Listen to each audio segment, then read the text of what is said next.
Welcome back to the channel. We have a lot to talk about today, so we're gonna just dive right in and talk about HRCYED week 7. I have been majorly slumping, like unbelievably so. The first thing we're going to talk about today is actually not a book. We're going to talk about a cake because I had to make a cake for the book and recipe challenge. I picked the book A Fellowship of Magic and Bakers, and it was a very charming book. If you want to hear my perspective and thoughts on it, I posted it in the last video, so you can check out my opinions about the book. I did make a cake from this book, and it is the final recipe that she makes. It is a vanilla cake with a blackberry rosemary jam and a cream cheese frosting. So I kind of put different recipes together to create this recipe. I did not have one on hand. And then I had some friends over and we just ate cake together. And then very luckily, my friend's husband is a big cake guy and he was over with her and a few other friends. And so I was able to send off the rest of the cake with him because I don't mind cake, but I don't really think to eat it, and it was a little sweet for me. I usually prefer a little bit of a less sweet cake, and so he took it home with him. He's polished it off, so it did not go to waste, thankfully. That was a little bit of my concern when I made the cake initially, is like, how am I going to not waste this? I don't like wasting food. So anyway, we have done that, which means we officially have knocked off our second square on the HRCYED board. So we are 2 down. We still have many to go, but it feels really good to have 2 spots completed. The very first book I read was Time of Your Life by Jessa Hastings. I have such a complicated relationship with this author. I read her book Magnolia Parks and it was so toxic, and yet the prose was so beautiful and I was really engaged in the world, and I hated that I liked it, and I rated it 4 stars. Then I went to The Conditions of Will, which she published last April, and I ate this book up. I think I rated it a 4.5, but the amount that I think about this book makes me wonder if I should rate it 4.75, maybe even 5 stars. I really enjoyed that book. And I was like, wow, I really like Jessa Hastings' writing. I think she's really good. So then I went back and read Daisy Hates, which is the second book in the Magnolia Park series. And I liked it, but it kind of put me in a slump. I struggled to finish it. And there were things that I really enjoyed. I actually liked Daisy better as a character than I liked Magnolia, but it just did not entice me to keep reading it quickly.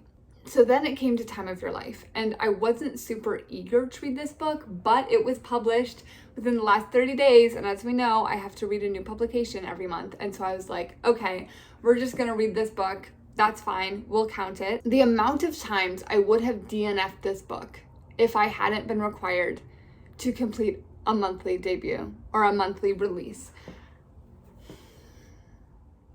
I struggled with this book. Basically, the premise, it's 1990s. There is a very toxic love story between Joa, who's the lead singer of a band that's huge and very popular, and then there's Isolde, who is a supermodel. And both of them are completely in their own way and unable to function in society as a competent adult. And I say that as someone who's never experienced fame, so I'm sure there's a whole level there that I cannot relate to, but they were maddening to read about. It felt like watching really bad reality TV. And I say that because a lot of times it's just unbelievably toxic, entitled behavior. And these 2 characters are so entitled. They're so hard to root for. I didn't like them. I didn't want them together, especially Joa. Joa had major personality issues and temperament, and just the way he tried to do things or the way he would think about things, I just hated him. Worst book boyfriend of maybe all time. So anyway, clearly I have opinions about this book. I do not recommend it. I rated it a 2 star, but I'm wondering if I should have rated it a 1 star. Because honestly, I kept trying to DNF it, and I was like, I literally can't because I'm doing this challenge. I need to read this book. And that also got me thinking that maybe I should transition this square to being 12 new releases this year. I haven't decided if I'm going to do that or not, but I read a book and I forced myself to read something I didn't like and didn't want to read for the sake of a YouTube video. And I was like, what am I doing? This is supposed to be enjoyable. This is supposed to be fun. I'm not having fun. I'm not enjoying this. And it put me in the hugest slump. And so I was trying so hard to read anything else, and I just could not be bothered. I just didn't want to pick up a book. I didn't enjoy this book. I think really what it is there's struggle, like a power struggle for control between Joa and Isolde, because they both are so used to being the most important person in the room or the most valuable person.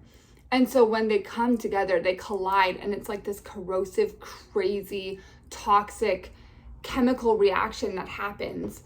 That initially I feel like you're like, ooh, the sparks are flying, but really they're just like at each other. Some of the questions I think this book asks is, how does the illusion of fame and success and control warp your concept of love? And how do we allow the past to impact our future? And is attraction worth pursuing? If those are questions you're interested in exploring, you can read this book and it will kind of touch on those. I don't recommend reading it, but that's just my personal takeaway. If you want to feel really annoyed at characters, this is a great book to vent about and read. So I finished it. I'm never going to pick this book up again. I'm actually way more hesitant to read books by Jessa Hastings because this is her most recent release. She just published it. Like, if this is the direction her writing's going in and her storytelling's going in, I'm not really interested in reading more. So I know people love Magnolia Parks. I'm like, maybe I'll keep reading it, but I have a really bad taste in my mouth from this book. All that to say, I get to put this on 2 spots on my board. So the first spot I put this obviously is the monthly new release. We put this in August because I read it in August. I believe it was released in July, but I read it within the time frame after the release, so we're counting it for this month's release. And then the second spot was the Rainbow Challenge. It is a brown covered book. I've been feeling stressed about the brown cover, and Jane actually commented that I should read Wild Dark Shore, which I am so excited to read. I am waiting for my library to be ready for me to receive it. So that was initially going to be the spot I was going to put it on for the brown cover, but then I read this and I was like, it kind of goes perfectly, and I'll get it out of the way, and then I can put Wild Dark Shore in other spots. But Jane, thank you for that recommendation, because I am so excited to read that book. I'd never heard of it before, and I actually think I'm really gonna like it. It sounds right up my alley. That's a wrap on Time of Your Life, Jessa Hastings. Obviously didn't love it. Let's go on to the next, because we liked this book so much more. But in fairness, we knew we were going to, because this is one of my picks from my August TBR. This is The Night Circus by Erin Morgenstern. I last read this in high school. I really enjoyed it. It was one of the first times I'd read a book that was so dreamlike and atmospheric and all-consuming.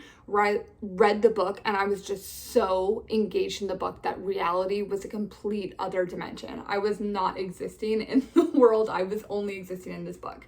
And it is so captivating. And so I was really curious, 10, 12 years later, am I still as engaged with this book as I was in high school? And the answer is yes, I was. I love this book. The premise of the book is that there is an ongoing competition between 2 magicians, and they keep picking basically apprentices to raise up to have a competition between. We are watching the newest pair of competitors, Marco and Celia, and we follow their story as they grow up and learn all about illusion and magic and all these different things, and then as they are in the midst of their competition. And the setting of this book and competition is unbelievable. It is a circus that shows up only at night, and it goes all the way around the world, and you never know when it's going to arrive. They don't promote it. They just suddenly have a tent that pops up, and it is all black and white, and it is just the most surreal and beautiful world. I can't even explain it. You just have to read it.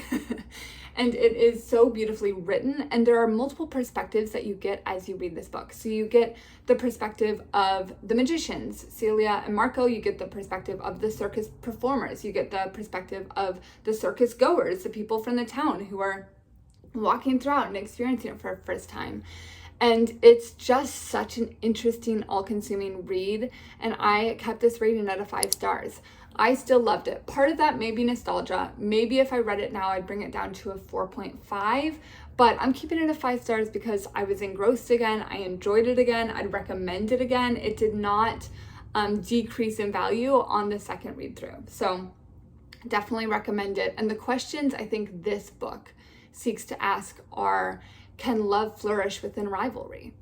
And do we own our fate, or are we constantly controlled by others and don't actually have our own autonomy? Can beauty exist without sacrifice? And is magic real or just what we choose to believe? And I think the book just asks so many interesting artistic questions like that.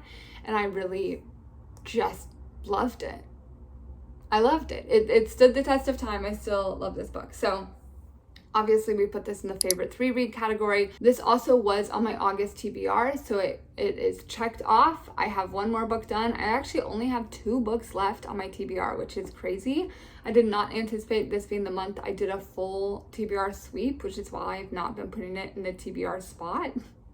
But I kind of could have, because I have only 2 left, but that's beside the point. We did a favorite 3 read. And then we also, for the second spot, put it in the blurbed books category. Erin Morgenstern, the author of The Night Circus, did blurb Tomorrow, Tomorrow, and Tomorrow, which we read in our last video by Gabrielle Zevin. And so this goes in that category. We are 2 out of 4 books read for this category. So I'm really excited to be making progress on this as well. So without further ado, those are the 2 books I've read. Obviously, that's not as many books as I typically read in a week, but I was so just done with reading in the midst of Time of Your Life. I had to force myself to listen to it, and I was just majorly slumping. So The Night Circus kind of has got me back on track. There are more books now I'm really excited to read, so hopefully that slump will just be gone and over and done with. But I only read 2 books this week because of the slump I was in. But going through my favorites, obviously we know which my favorite book this week was, and that is The Night Circus. And I put this out of the 5 books we have from our weekly recap. This is the 2nd book I have put it in. So I'm very excited for that. And we now need to spin the weekly TBR. I always get so nervous when I do this. Also, I will say I failed last week's bestseller. I didn't do it, but ooh, I get a mood read. This is phenomenal. I accept this. I'm so excited about this. I get to pick whatever I want. This is phenomenal. So last week I was supposed to read my birth year bestseller. I did not read The Poisonwood Bible. Like I said, I was super slumped, so it didn't happen. I still want to read that this month. It is still on my August TBR. But I can definitely mood read a book this week, and I actually know exactly the book I've been like wanting to read and haven't gotten around to yet, and it is Emma of 83rd Street. So I'm gonna try and read that this week.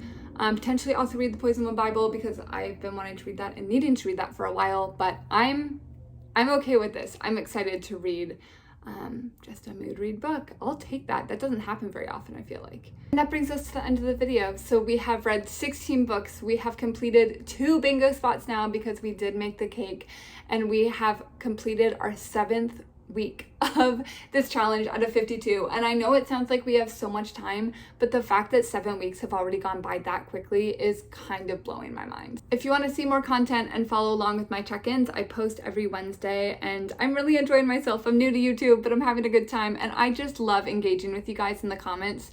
When you tell me about books you're recommending or excited to read or think I should read, I absolutely love it, and it goes straight on my TBR.